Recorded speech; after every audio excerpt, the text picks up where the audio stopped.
Good morning everyone, welcome to knowledge account. আমরা দেখবো আজকে 31 মে 2026-এর ইম্পর্টেন্ট কারেন্ট অ্যাফেয়ার্স, তার সাথে সাথে রিলেটেড স্ট্র্যাটেজিকে। আজকে প্রথম প্রশ্নটা খুব গুরুত্বপূর্ণ একটা প্রশ্ন। চাঁদের দক্ষিণ মেরুতে ঐতিহাসিক আর সফল অবতরণের স্বীকৃতি স্বরূপ 2026 সালে American Institute of Aeronautics and Astronautics AIAA দ্বারা ভারতের কোন মহাকাশ মিশনকে মর্যাদাপূর্ণ গডার্ড অ্যাস্ট্রোনটিক্স অ্যাওয়ার্ড দেওয়া হয়েছে? গডার্ড অ্যাস্ট্রোনটিক্স অ্যাওয়ার্ড এটা পেয়েছে আমাদের চন্দ্রযান 3। চাঁদের দক্ষিণ মেরুতে ঐতিহাসিক এবং সফল অবতরণ করেছিল আমরা জানি চন্দ্রযান 3, এবং তার জন্য এই গডার্ড অ্যাস্ট্রোনটিক্স অ্যাওয়ার্ড 2026 পেল। 2023 সালের 23শে আগস্ট বিশ্বের প্রথম দেশ হিসাবে চাঁদের রহস্যময় দক্ষিণ মেরুতে সফল সফট ল্যান্ডিং করার জন্য এই পুরস্কারটা দেওয়া হয়েছে। একটা অনুষ্ঠান আয়োজন করা হয়েছিল ওয়াশিংটনে, তো সেখানে ইসরোর হয়ে এই পুরস্কারটা হাতে তুলে নিয়েছেন আমেরিকার ভারতীয় রাষ্ট্রদূত বিনয় কোয়াত্রা। দেখুন, চন্দ্রযান 3 এর এই ঐতিহাসিক সাফল্যকে স্মরণ করে রাখার জন্য প্রত্যেক বছর 23শে আগস্ট দিনটাকে আমরা জানি অলরেডি আমাদের ভারত সরকার জাতীয় মহাকাশ দিবস হিসাবে ঘোষণা করেছে। আর চন্দ্রযান 3 মিশনের সম্পর্কে যদি আমরা একটু দেখে নিই, এটার ল্যান্ডারের যে নাম ছিল সেটা ছিল বিক্রম এবং রোভারের নাম ছিল প্রজ্ঞান। চাঁদের বুকে যেখানে ল্যান্ডারটা নেমেছিল সেই জায়গাটার নাম দেওয়া হয়েছিল শিব শক্তি পয়েন্ট। এরপরে সম্প্রতি উপরাষ্ট্রপতি সিপি রাধাকৃষ্ণন কর্তৃক উন্মোচিত হওয়া The Library Man of India, The Story of P.N. Panicker নামক বইটার রচয়িতাকে। এই বইটার লেখক হচ্ছেন P.P. Sathyan. The Library Man of India এটা উন্মোচন করেছেন রিসেন্টলি ভারতের উপরাষ্ট্রপতি সিপি রাধাকৃষ্ণন, যার লেখক P.P. সত্যন। এই বইটা ভারতের বিখ্যাত লাইব্রেরি আন্দোলনের প্রতিকৃত P.N. পানিকরের জীবনীর উপর ভিত্তি করে লেখা। এটা কিন্তু একটা এখানে ইম্পর্টেন্ট স্ট্র্যাটেজিকে হয়ে গেল। এই অনুষ্ঠানের মাধ্যমে সমাজে বই পড়ার সংস্কৃতিকে আবার ফিরিয়ে আনার বার্তা দেওয়া হয়েছে। পরের প্রশ্নে যাওয়ার আগে সবাইকে বলে রাখবো, 2 জুন থেকে আগামী পরশু থেকে তোমাদের পশ্চিমবঙ্গ পঞ্চায়েত পরীক্ষার একদম ফুল ব্যাচ শুরু হচ্ছে। থিওরি প্লাস প্র্যাকটিস পুরো একদম কমপ্লিট ব্যাচ, এবং লাইভ ব্যাচ শুরু হবে যেখানে ম্যাথ এবং ইংলিশ তোমাদেরকে বলা হয়েছে দুজন করে এডুকেটর থাকবেন, যাতে তোমরা একদম বেসিক টু অ্যাডভান্স থিওরি এবং তার প্র্যাকটিস দুটো করেই পুরোপুরি পরীক্ষার জন্য 100% স্কোরের জন্য রেডি হতে পারো। এটা তোমাদের 2 জুন থেকে লাইভ স্টার্ট হচ্ছে। 2 জুন পর্যন্ত তোমাদের এই অফার প্রাইস রয়েছে। দেরি না করে তোমরা এটাতে জয়েন করে নেবে, যাতে প্রথম থেকে ক্লাস তোমরা করতে পারো। 1 জুনের আগেই সবাই যুক্ত হয়ে যাও। আরো কিছু জিজ্ঞাসা করার থাকলে, কোনো সাহায্যের দরকার হলে এই নাম্বারে তোমরা হোয়াটসঅ্যাপ করে নেবে, এটা আমাদের হেল্পলাইন নাম্বার। বাকি মিসলেনিয়াসের তো ব্যাচ চলছেই, এছাড়াও তোমাদের অন্যান্য subject specific exam specific batches knowledge অ্যাকাউন্টে চলছে। তোমরা চাইলে এই নলেজ অ্যাকাউন্ট অফিসিয়াল অ্যাপটাতে এসে ওখান থেকেও সরাসরি এগুলোতে যুক্ত হতে পারো। কিন্তু যদি আমাদের সাথে যুক্ত হওয়ার আগে কথা বলার দরকার হয়, কনসাল্ট করার দরকার হয়, সেক্ষেত্রে এই নাম্বারটাতে অথবা অ্যাপের হেল্প চ্যাট সেকশন থেকে তোমরা গিয়ে আমাদের সাথে কথা বলতে পারো। পরের প্রশ্ন চলে আসবো। 29শে মে 2026 তারিখে নতুন দিল্লিতে কে ভারতীয় নৌবাহিনীর 48তম vice chief of the naval staff হিসাবে দায়িত্বভার গ্রহণ করেছেন? 29শে মে 2026 তারিখে নতুন দিল্লিতে ভাইস অ্যাডমিরাল সঞ্জয় বাৎসায়ন, ইনি আমাদের vice chief of the naval staff হিসাবে দায়িত্বভার গ্রহণ করেছেন। দেখো, 29শে মে তারিখে নতুন দিল্লিতে ভাইস অ্যাডমিরাল অজয় কোচ্ছার ভারতীয় নৌবাহিনীর 48তম vice chief of the naval staff হিসাবে কার্যভার গ্রহণ করেছে। আচ্ছা, এখানে আমার একটু ভুল হয়েছে, সরি। সঞ্জয় বাৎসার না, ভাইস অ্যাডমিরাল অজয় কোচ্ছার হবে এটা। কেমন? অজয় কোচ্ছার ভারতীয় নৌবাহিনীর 48তম chief of the naval staff হিসেবে কার্যভার গ্রহণ করেছেন। এটা কিন্তু এই মানে chief of the naval staff, এইটা মানে নৌবাহিনীর প্রধান বলা হয়। এটার পর ভারতীয় নৌবাহিনীর দ্বিতীয় সর্বোচ্চ পদমর্যাদা chief of the naval staff. এর পরবর্তী পদ হচ্ছে vice chief of the naval staff. অসামান্য কাজের জন্য দেশের অন্যতম শীর্ষ সামরিক সম্মাননা পিভিএসএম, এবিএসএম এগুলো তিনি লাভ করেছিলেন। এই যে ইনি হচ্ছেন আমাদের অজয় কোচ্ছার। এরপরে 2026 সালে ইউনিফর্ম সিভিল কোড বিল পাশ করে ভারতের প্রথম উত্তর পূর্বাঞ্চলীয় রাজ্য এবং দেশের সামগ্রিকভাবে তৃতীয় রাজ্য হওয়ার নজির গড়েছে কোন রাজ্য? আসাম। আসাম বিধানসভা আনুষ্ঠানিকভাবে ইউনিফর্ম সিভিল কোড বিল 2026 পাশ করেছে। এই বিলটা পাশের মাধ্যমে আসাম ভারতের প্রথম উত্তর পূর্বাঞ্চলীয় রাজ্য এবং সামগ্রিকভাবে ভারতের তৃতীয় রাজ্য হিসাবে অভিন্ন দেওয়ানি বিধি গ্রহণ করার গৌরব অর্জন করেছে। ভারতের প্রথম রাজ্য হিসাবে গোয়ায় এবং স্বাধীনতার পর প্রথম রাজ্য হিসাবে উত্তরাখণ্ডে ইউসিসি বিল কার্যকর করা হয়েছিল। এই ইউসিসি বিল এর মূল উদ্দেশ্য কি? জাতি, ধর্ম বা লিঙ্গ নির্বিশেষে রাজ্যের সমস্ত নাগরিকদের জন্য বিবাহ বিচ্ছেদ, উত্তরাধিকার এবং লিভ ইন রিলেশনশিপ এইগুলোর মতো বিষয়গুলোতে একটা অভিন্ন দেওয়ানি আইনি কাঠামো তৈরি করা। আর এই বিলে তফসিলি উপজাতিদের ছাড় দেওয়া হয়েছে। তারপরে তামাক নিয়ন্ত্রণে অসামান্য কাজের স্বীকৃতি স্বরূপ বিশ্ব স্বাস্থ্য সংস্থা থেকে ভারতের কোন রাজ্য World No Tobacco Day award 2026 লাভ করেছে? World No Tobacco Day award 2026 এটা পেয়েছে রাজস্থান। তামাক নিয়ন্ত্রণে অসামান্য অবদানের জন্য রাজস্থান বিশ্ব স্বাস্থ্য সংস্থা থেকে এই World No Tobacco Day award 2026 পেয়েছে। এই আন্তর্জাতিক স্বীকৃতিটা কেন দেওয়া হয়েছে?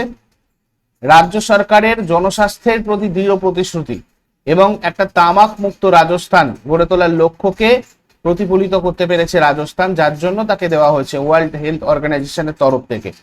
আর আমরা জানি 31শে মে প্রত্যেক বছর তামাকের ক্ষতিকর প্রভাব সম্পর্কে সচেতনতা বাড়াতে এই দিবসটা পালন করা হয়। এর সদর দপ্তর সুইজারল্যান্ডের জেনেভাতে রয়েছে এবং আমরা জানি ওয়ার্ল্ড হেলথ অর্গানাইজেশন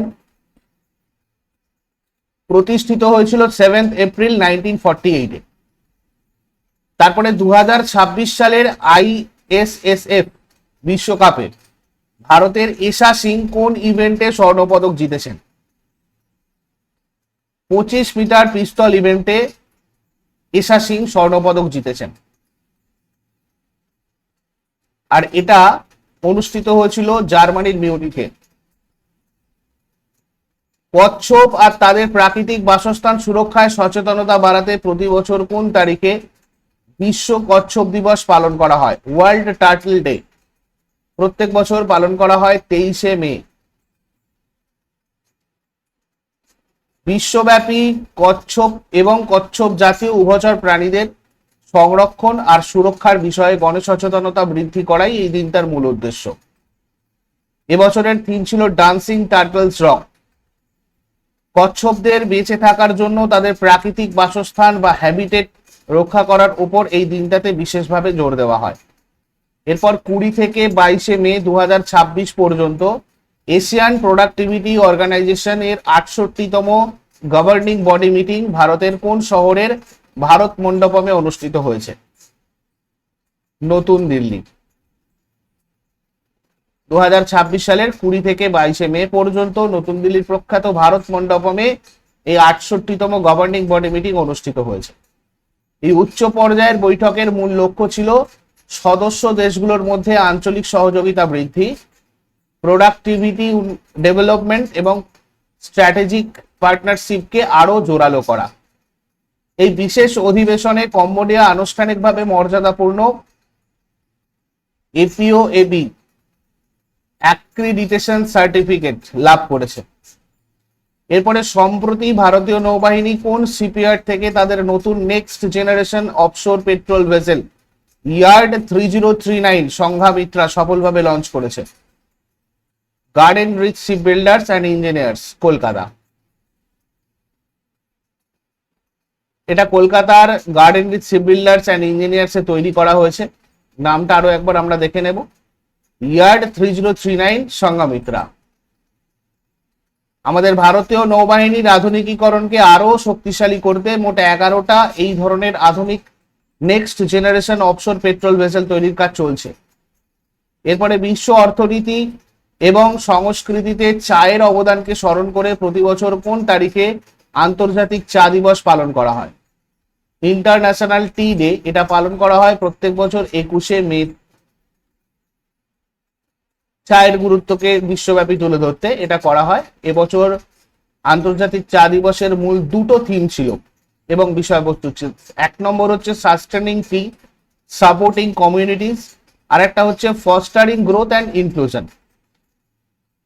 এই বিশেষ দিনটা চা উৎপাদনকারী ক্ষুদ্র চাষি, শ্রমিক এবং চা উৎপাদন ব্যবস্থার সাথে যুক্ত সমস্ত মানুষের অবদানকে স্বীকৃতি জানায়।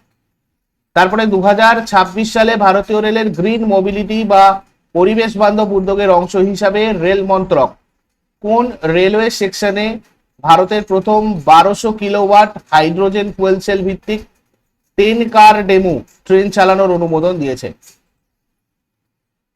জিন্দ সোনিপত সেকশন। ভারতীয় রেল পরিবেশকে দূষণ মুক্ত রাখার রেল মন্ত্রক হাইড্রোজেন গ্যাস চালিত একটা বিশেষ ট্রেনের অনুমোদন দিয়েছে। এটা হাইড্রোজেন ট্রেনটাতে মোট 10টা বগি থাকবে। পরিবেশ বান্ধব এই ট্রেনটা উত্তর রেলওয়ের জিন্দ থেকে সোনিপত রুটে চালানো হবে। ট্রেনটাতে একটা শক্তিশালী 1200 কিলোওয়াট ক্ষমতার হাইড্রোজেন ফুয়েল সেল ইঞ্জিন ব্যবহার করা হবে। এবারে আমরা আগের দিনের হোমওয়ার্ক গুলো দেখে নেব। দিল্লি সুলতানির কোন শাসক লাক বক্স নামে পরিচিত ছিলেন? এটার উত্তর হবে কুতুবুদ্দিন আইবক। 1857 সালের মহাবিদ্রোহের সময় ভারতের গভর্নর জেনারেল কে ছিলেন? লর্ড ক্যানিং। আর আজকে তোমাদের জন্য প্রশ্ন থাকবে, সোডিয়ামের কোন যৌগটি স্থায়ীভাবে জলের ক্ষরতা দূর করতে ব্যবহৃত হয়? আর রঞ্জিত সিংহকে রাজা উপাধি কে দিয়েছিলেন? এগুলো শেষকালে আমাকে কমেন্টে জানাও। চট করে আগের দিনের গুলো কুইক রিভাইজ করে নেব। 30 মে 2026 এর রিভিশন দেখো। সম্প্রতি 2026 সালে উল্লাস উদ্যোগের অধীনে ভারতের পঞ্চম এবং উত্তর পূর্বাঞ্চলের তৃতীয় সম্পূর্ণ স্বাক্ষর রাজ্য হিসাবে নিচের কোন রাজ্যকে ঘোষণা করা হয়েছে? সিকিমকে ঘোষণা করা হয়েছে। মে 2026-এ কোন দেশ তার দেশের প্রথম পারমাণবিক বিদ্যুৎ কেন্দ্র নির্মাণের জন্য রাশিয়ার রাষ্ট্রীয় পারমাণবিক সংস্থা রসাটম এর সাথে 16.5 বিলিয়ন ডলারের একটা চুক্তি স্বাক্ষর করেছে? কাজাখস্তান। মে 2026-এ ভারতীয় বিমান বাহিনী কোন যুদ্ধ বিমান বহরের জন্য আধুনিক প্রেডিক্টিভ মেইনটেন্যান্স প্রযুক্তি তৈরিতে আইআইটি বোম্বের সাথে 3টে চুক্তি স্বাক্ষর করেছে? Sukhoi SU-30 MKI। 21শে জুন 2026 তারিখে আন্তর্জাতিক যোগ দিবসের মূল জাতীয় অনুষ্ঠানটা ভারতের কোন শহরে আয়োজিত হতে চলেছে? পশ্চিমবঙ্গের কলকাতাতে। বিশ্বব্যাপী শান্তি, একতা এবং উন্নয়নকে ত্বরান্বিত করতে ফুটবলের প্রভাবকে স্বীকৃতি জানাতে জাতিসংঘ প্রতি বছর কোন দিনটাকে বিশ্ব ফুটবল দিবস হিসাবে পালন করে? 25শে মে। কেন্দ্রীয় মন্ত্রী ডক্টর বীরেন্দ্র কুমার তফসিলি জাতি কল্যাণ প্রকল্পগুলোর তদারকির জন্য PM আজয় পোর্টালটা চালু করেছেন। এই PM আজয় প্রকল্পের পূর্ণরূপ বা ফুল ফর্ম কি? প্রধানমন্ত্রী অনুসূচিত জাতি অভ্যুদয় যোজনা। মে 2026-এ এশিয়ান ইনফ্রাস্ট্রাকচার ইনভেস্টমেন্ট ব্যাংক পশ্চিম এশিয়া সংকটে ক্ষতিগ্রস্ত দেশগুলোর খাদ্য ও জ্বালানি নিরাপত্তা নিশ্চিত করতে কত বিলিয়ন ডলারের energy, food security and economic resilience facility চালু করেছে? 10 বিলিয়ন মার্কিন ডলার। মে 2026-এ অনুষ্ঠিত কান চলচ্চিত্র উৎসবে ফিয়র্ড চলচ্চিত্রের জন্য কে তার কেরিয়ারের দ্বিতীয় পাম ডিওর পুরস্কার জিতে ইতিহাসের 10ম দ্বৈত পাম ডিওর জয়ী নির্মাতা হয়েছেন? ক্রিশ্চিয়ান মুনজিউ। কেন্দ্রীয় ক্রীড়ামন্ত্রী মনসুখ মান্ডাভিয়া 2026 সালের কোন শহরে ভারতের ঐতিহ্যবাহী যোগাভ্যাসকে বিশ্ব ক্রীড়া মঞ্চে উন্নীত করতে প্রথম বিশ্ব যোগাসন চ্যাম্পিয়নশিপের অফিসিয়াল ম্যাসকট আর জার্সি উন্মোচন করেছেন। গুজরাটের আহমেদাবাদ। সম্প্রতি আইওএ প্রেসিডেন্ট পিটি উষা কর্তৃক উন্মোচিত হওয়া ইন্ডিয়াস ফার্স্ট অলিম্পিক গোল্ড বইটা ভারতের কোন অলিম্পিক ঐতিহাসিক সোনা জয়ের স্মৃতিচারণ করে?